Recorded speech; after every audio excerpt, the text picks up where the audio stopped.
The 1992 Mr. Olympia marked the 28th edition of the most important competition in professional bodybuilding, an event that, year after year, set the direction of the entire sport. This wasn't just another contest. That stage represented the absolute peak of the global elite. For the athletes, simply qualifying was already a huge achievement. Winning, though, meant locking your name into history. So what made that year so special? Organized by the IFBB, the world's leading bodybuilding federation, the event brought together the best physiques on the planet under one roof. On September 12, 1992, every eye in the bodybuilding world turned to the Helsinki Ice Hall in Helsinki, Finland. At first glance, it seemed like an unusual location, far from the traditional bodybuilding hotspots, but it ended up becoming the stage for a true historic turning point. In total, 22 athletes from different countries stepped onto the stage, each representing distinct styles, schools of thought, and physical philosophies. It was a clash of generations. Established veterans and familiar names stood side by side with hungry contenders still trying to prove themselves. That mix made the outcome unpredictable and pushed fan expectations through the roof. The event also drew attention for its $275,000 prize purse, a significant amount for the time. It was a clear sign of bodybuilding's commercial growth and proof that the Mr. Olympia had firmly established itself as a global spectacle. More than numbers, dates, or locations, the 1992 Mr. Olympia is remembered as a moment of transition. One era was clearly coming to an end, while another was beginning to take shape right in front of the audience. For nearly a decade, the Mr. Olympia had one undisputed owner, Lee Haney. From 1984 to 1991, he captured 8 consecutive titles, a record that seemed completely untouchable. His balanced, powerful, and incredibly consistent physique made Haney a gold standard, not just for the judges, but for an entire generation of bodybuilders around the world. When Haney announced his retirement after the 1991 Olympia, the impact was immediate. Suddenly, the most coveted throne in bodybuilding was empty. For the first time in almost 10 years, the competition would take place without a dominant champion to beat. That alone completely changed the atmosphere and raised the tension among the athletes. With Haney off the stage, the 1992 Mr. Olympia stopped being a title defense and became a wide-open battle for power. Everyone knew this was a once-in-a-lifetime opportunity to make history. At the same time, a big question loomed. What kind of physique would the judges favor moving forward? Haney's absence also sparked deeper questions about the future of bodybuilding itself. Would the sport continue to reward balance and proportion, the qualities he embodied? Or was something entirely new about to emerge? Many competitors adjusted their training, nutrition, and even their stage presentation, all trying to predict which direction would lead to victory. Then came the defining moment. When Dorian Yates, from the United Kingdom, stepped onto the top of the podium at the 1992 Mr. Olympia, it wasn't just a personal win. It marked a complete break from the past. By claiming his first title, Yates didn't simply inherit the throne left by Lee Haney. He completely redefined what it meant to be the best in the world. The reward was both symbolic and tangible, $100,000 for first place. But the real prize was the message his victory sent to the entire sport. The physique chosen by the judges that night made one thing clear: bodybuilding had entered a new phase. It was no longer just about balance and classic aesthetics. It was about muscle mass taken to levels never seen before. Dorian Yates brought an extremely dense, thick, and heavy physique to the stage, with unmatched back development as his standout feature. The width, depth, and sheer thickness of his back created a visual impact no other competitor could match. He dominated the stage without exaggerated movement or dramatic posing. His presence alone did the talking. That victory officially launched what became known as the Mass Monster era. The standard had changed. To compete at the highest level, being proportional was no longer enough. You had to be big, thick, and physically overwhelming.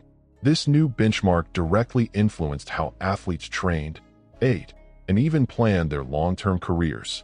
What's most impressive is the ripple effect that followed. The judges' decision in 1992 reshaped judging criteria for years to come and helped define an entire generation of professional bodybuilders.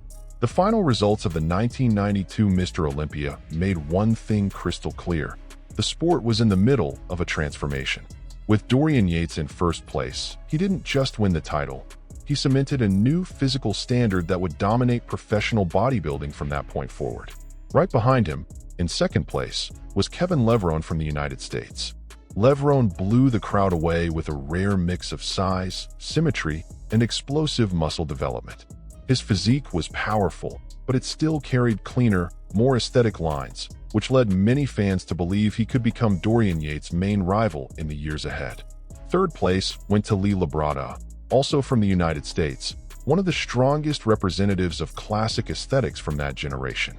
Labrada wasn't the heaviest guy on stage, but his proportions, sharp conditioning, and polished presentation proved there was still room for a more balanced physique, even in this new phase of the sport. In fourth place, Shawn Ray further highlighted that contrast in styles. Known for his near-perfect symmetry and elite conditioning, Ray symbolized the standard that had defined the previous era. His high placement showed that even though mass was becoming a priority, overall quality still mattered a lot to the judges. Rounding out the top six, Mohamed Ben Aziza of Algeria finished in fifth place, followed by Vince Taylor from the United States in sixth. Taken together, the top rankings reflected a true clash of philosophies, classic aesthetics on one side, and the rise of extreme mass on the other. Beyond the title battle, the 1992 Mr. Olympia also stood out for how prize money was distributed. Only the top 10 competitors earned cash prizes, with payouts decreasing based on final placement. That made every single spot incredibly valuable, turning each comparison on stage into a do-or-die moment. From 11th place onward, athletes walked away with no prize money at all, only the experience, the exposure, and the prestige of having competed on bodybuilding's biggest stage. It was a harsh reminder of how unforgiving the competition really was. Being among the best in the world didn't guarantee financial reward, only absolute excellence did. Outside the top 10 were several well-known veterans and established names, athletes already familiar to fans. At the same time, the full standings also revealed a group of young prospects, competitors who were still far from their peak, but clearly showed signs of future potential. Some of them would go on to become major figures in the sport years later. Amid all the big names and intense rivalries, the 1992 Mr. Olympia also featured a moment that, at the time, went almost unnoticed. This was the year Ronnie Coleman made his debut on bodybuilding's biggest stage. Back then, very few people could have imagined that this same athlete would one day become an 8-time Mr. Olympia champion.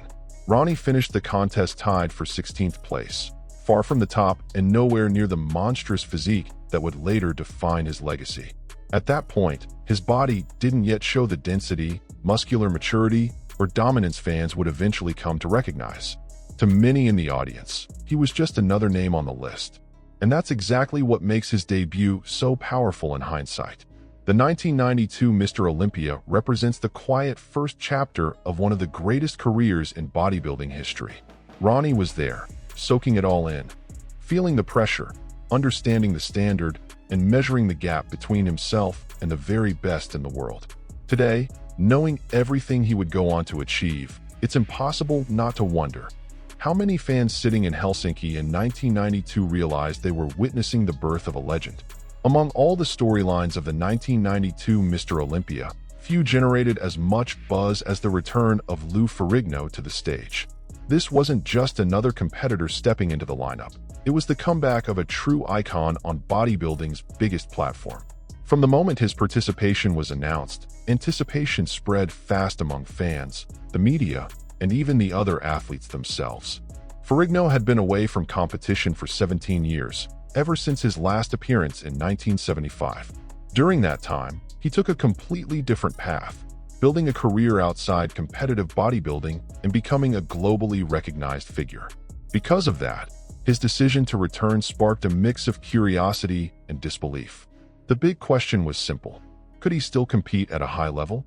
At 41 years old, Lou Ferrigno stepped on stage weighing around 290 pounds, which is roughly 132 kilograms. By the standards of the time, that was an impressive physique, especially considering his age and how long he'd been away from the sport. His sheer size, stage presence, and natural charisma grabbed attention instantly, reminding fans of his prime years. The crowd reacted with pure excitement. For many fans, Ferrigno's return felt like a time machine, an emotional reunion with the classic era of bodybuilding. The media treated his comeback as one of the main attractions of the event, shining an even brighter spotlight on the 1992 Olympia. To really understand the impact of Lou Ferrigno's return in 1992, you have to remember who he was to bodybuilding long before that comeback. Ferrigno was one of the biggest names of the 1970s, representing a generation that helped push bodybuilding into the mainstream. His massive size already set him apart at a time when very few athletes carried that level of muscle. On the Mr. Olympia stage, Ferrigno came incredibly close to the top.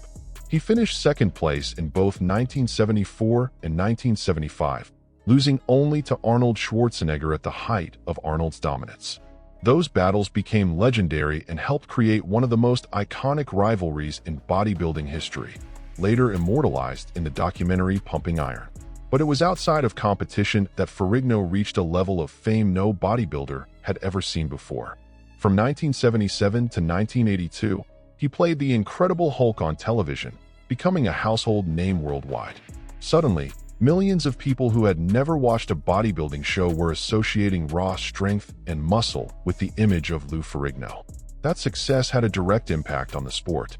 Ferrigno helped take bodybuilding out of a niche audience and bring it into pop culture, television, and the mainstream imagination. After the Hulk series ended, in the early 1990s, Lou Ferrigno seriously began considering a return to competitive bodybuilding.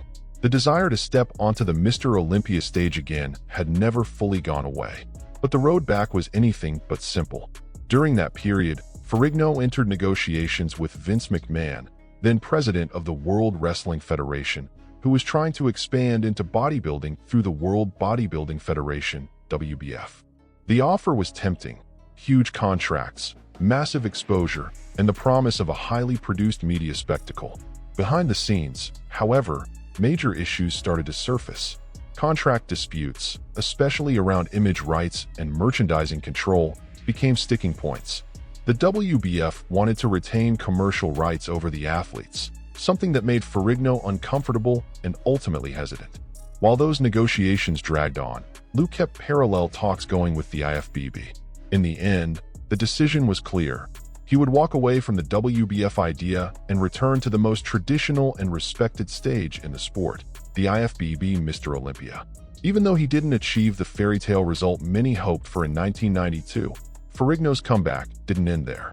At the 1993 Mr. Olympia, he returned more experienced and better adapted, finishing in 10th place. It wasn't the top, but it showed clear progress and proved his return wasn't just symbolic. In 1994, Ferrigno found a setting that better matched his stage in life by competing in the Olympia Masters, a contest designed for more seasoned athletes.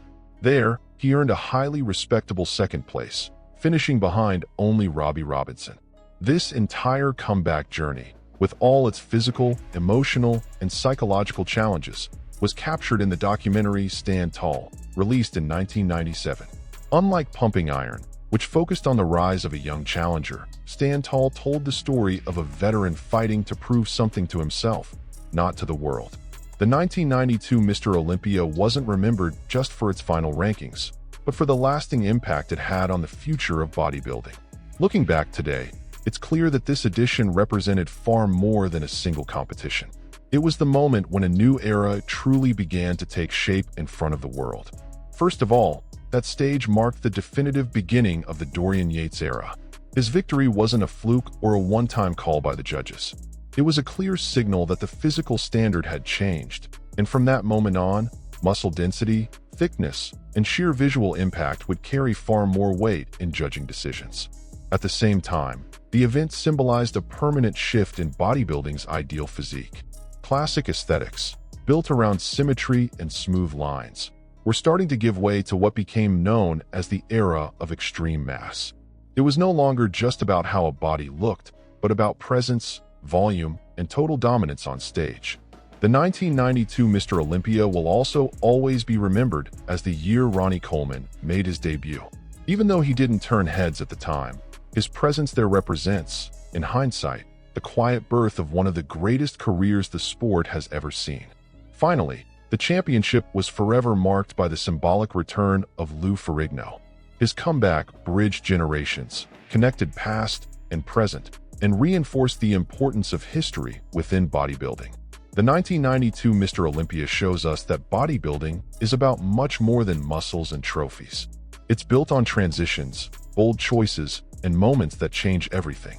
It was the birth of a new era with Dorian Yates, the silent first step of Ronnie Coleman, and the emotional return of a legend like Lou Ferrigno. Different stories, crossing paths on the same stage, leaving marks we still feel today. If you've made it this far, it means you're just as passionate about the sport's history as we are. So hit that like button right now. It helps the channel a ton and allows us to keep bringing you deep, well-researched content like this. And if you want to go even further, consider becoming a channel member and directly supporting a project that values the past, present, and future of bodybuilding. Now I really want to hear from you. Was the 1992 Mr. Olympia the greatest turning point in bodybuilding history? Or do you prefer the classic era? Drop your thoughts in the comments. I read every single one and reply whenever I can. And of course, if you're not subscribed yet, make sure to subscribe so you don't miss any upcoming videos. On the end screen, you'll see a video that connects directly to this story. Click it now and keep going on this journey through the biggest legends and moments in bodybuilding history. I'll see you in the next video.